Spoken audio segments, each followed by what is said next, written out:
Hey guys, MCU Collector here with another figure review. Next up is the Hasbro Marvel Legends series Spider-Man Across the Spider-Verse. Not really part 1 because they changed the titles. The next one, instead of being Across the Spider-Verse part 2, is now called Beyond the Spider-Verse. So Across the Spider-Verse, here we have Spider-Punk. So these figures are not available to order anywhere yet, but come April 10th, they will be available to order at places like ToySnowman.com, Entertainment Earth, Big Bad Toy Store, Hasbro Pulse, Amazon, all of that.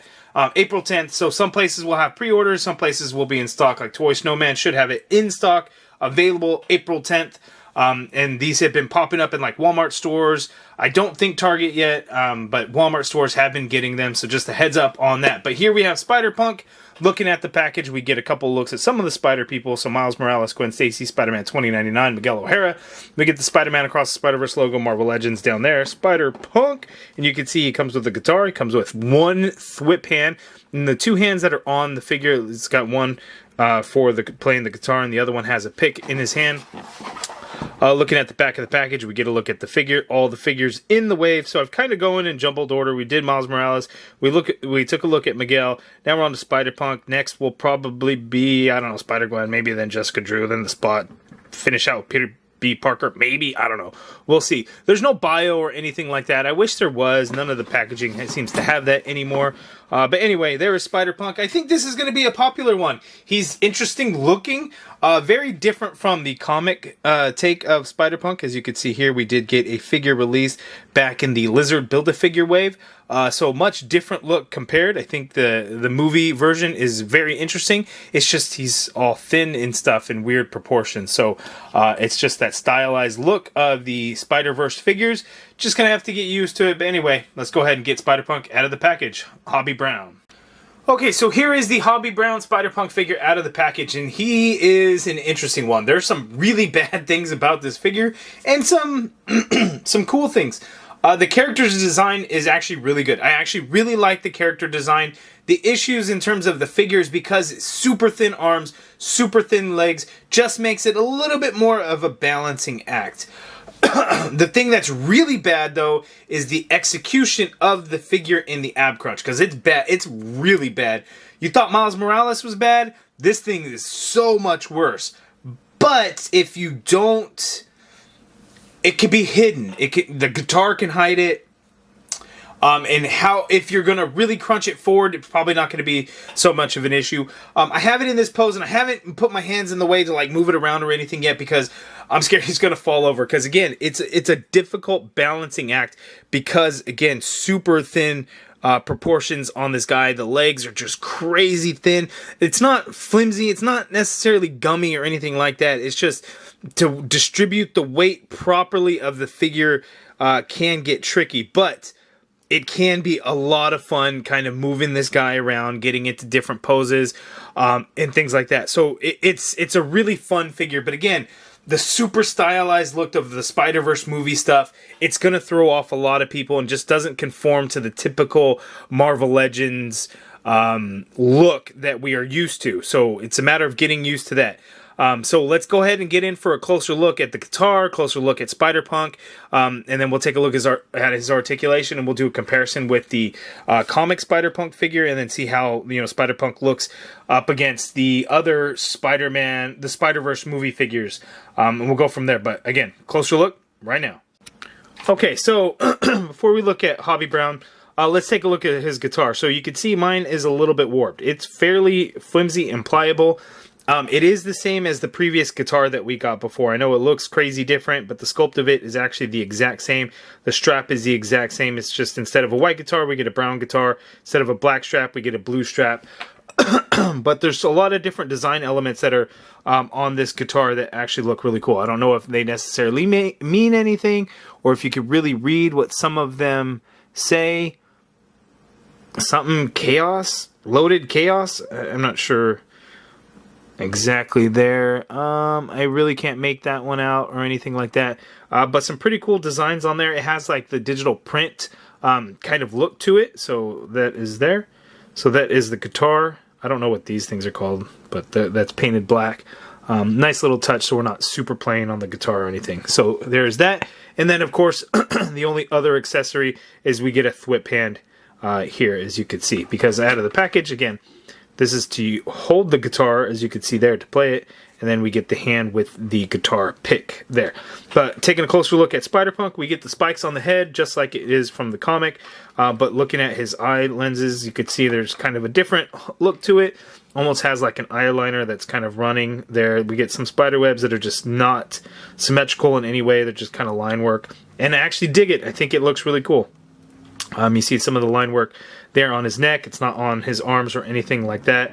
He's got this leather jacket type thing with like these studs on there and things like that. Some button pins, things like, is that like the Anarchy A and stuff like that throughout. And those all look really good. They all have kind of the digital print to them.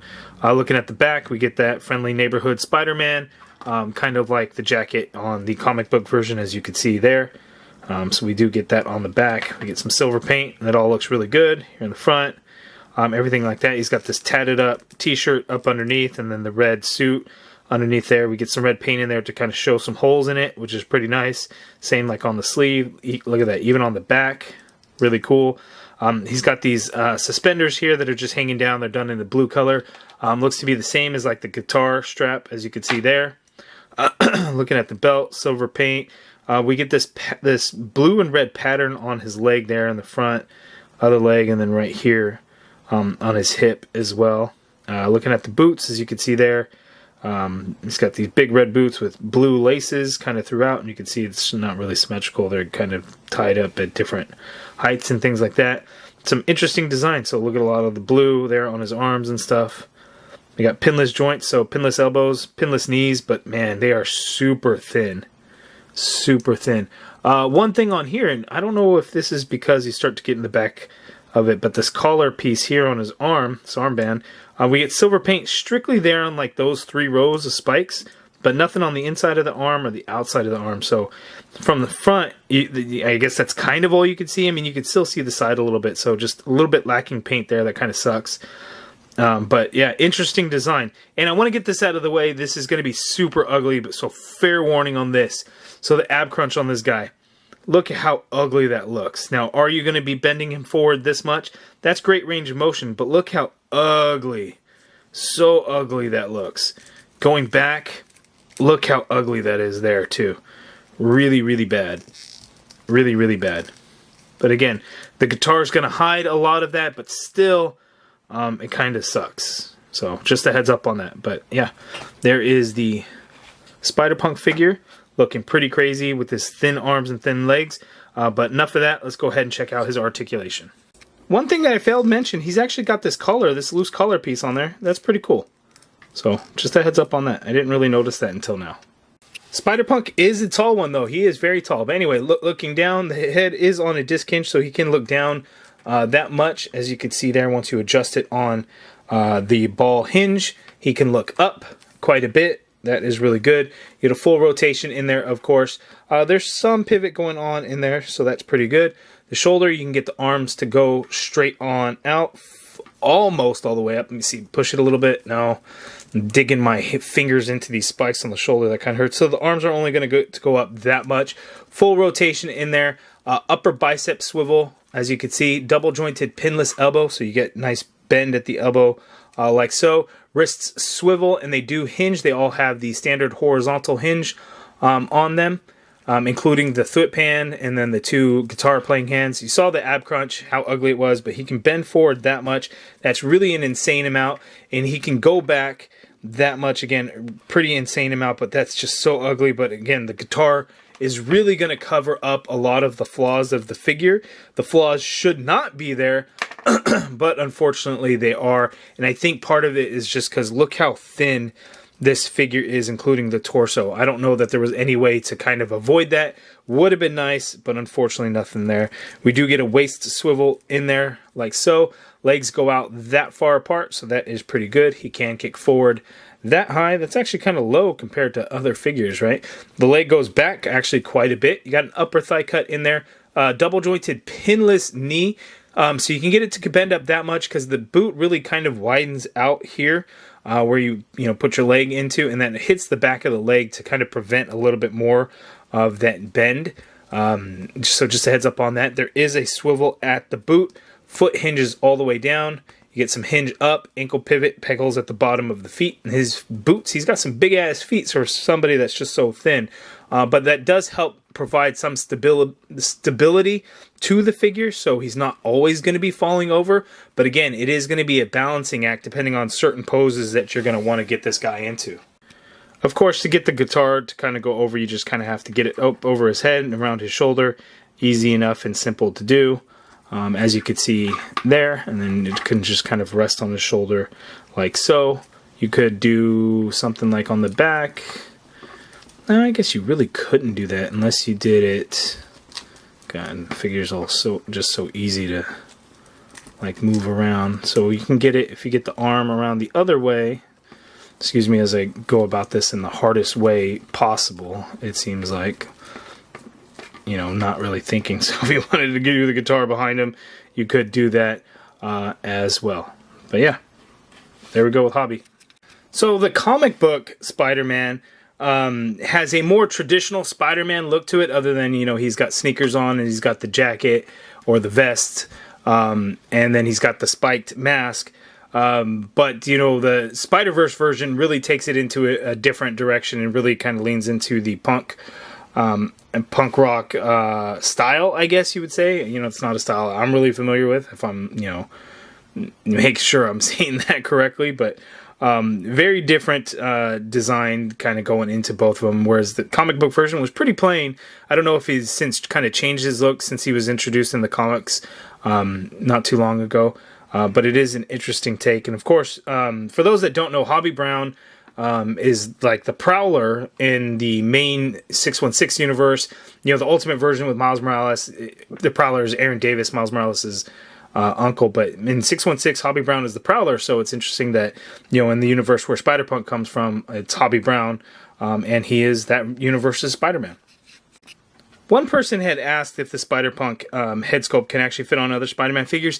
It can. The red is super bright, though, so it'd be hard to find a Spider-Man that actually has a matching red color, but it can fit down on the peg, but it does sit a little bit low on the neck. This head is having a hard time kind of popping on there. I mean, if I spent more time and forced it, it would be able to fit. Okay, so Spider-Punk along with some other Spider people from the Spider-Verse. Of course, next up we're actually going to see with this movie, Across the Spider-Verse, how Spider-Punk looks to the super stylized versions of Miles Morales and Spider-Man 2099, whereas these ones don't necessarily fit it. I mean, they a little bit, but not as much. Okay, and that is a pretty large size difference between the three of them. Miles being super short, Spider-Punk being a little bit taller, and Spider-Man 2099 being a lot taller. I mean, even those spikes don't quite come up to the height of Spider-Man 2099, which is kind of crazy. Oops, as you can see, kind of standing up. Well, I guess the spikes go maybe a little bit higher up. Maybe it's just the angle in which I'm looking at the camera. But yeah, it's crazy the size difference between the three. But one thing that they all have in common is little skinny ass legs. But you know what? This one's really it's not an issue as far as being gummy or anything like that. I'm not really too concerned about that, which is good. But again, it's still going to be a balancing act, so I don't want you to think that it's going to be all easy and you can just get into any pose that you want to get him into. It's definitely still going to be a challenge, but he's definitely a fun one. I think character design wise, I probably like it the most out of in this wave. Spider-Man 2099 is cool, but it's essentially comic book accurate, right? Spider-Punk really changes the overall look while keeping some of the same elements, of course, but they really did change the overall look, and you know what? I'm for it. I think it looks great. Okay, so just to end the review, one thing about this figure I think is going to be kind of the big selling point, if it's something that you're interested in. There's a lot of fun factor to this figure, and getting him into certain different kinds of poses, playing the guitar and everything, how much you can get into it and just really have fun with it. There's a lot that you could really do, and I think that's going to be like the big thing. So what this figure has kind of over some of the other figures, so like the Miles Morales or even the Spider-Man 2099, is just that this figure there could be a lot more fun to it, if that makes sense. Like, you could just get him into all kinds of crazy guitar playing poses. Again, balancing act, right? And like that's the thing about it. It just, you know, may not like the character design, you may not like the stylized look to it, but you can't deny that this figure has a lot of fun factor with it, and getting him to play guitar and things like that. So I think it's a good pickup, and I think it's one that a lot of people are going to want to get, and hopefully Hobie Brown is going to be pretty awesome in the movie. We'll see how much screen time he has, what the movie is really all about, what's kind of going on. You know, maybe he'll be more in Beyond the Spider-Verse for all we know. We don't know really what's going on yet. It was just announced today that the next trailer is actually coming on April 4th. So hopefully we get to see some really cool things. But I think this is actually a really good figure. I'm happy to have gotten it. Of course, I'm going to get them all. But this one, you know, I'm definitely liking more than the other ones. And this one's probably going to be my favorite figure of the wave now that, you know, I've had a really chance to open it up and mess with it. I think it's going to be figure of the wave for sure. But you guys let me know down in the comments below. What do you think of this Spider-Punk figure? Are you excited for the movie? Let me know in the comments below. If you guys like this video, please do me a favor and hit that thumbs up button. Subscribe if you haven't already done so. Hit that join button to become a channel member and be a part of the MCU Collective. And as always, thank you for watching.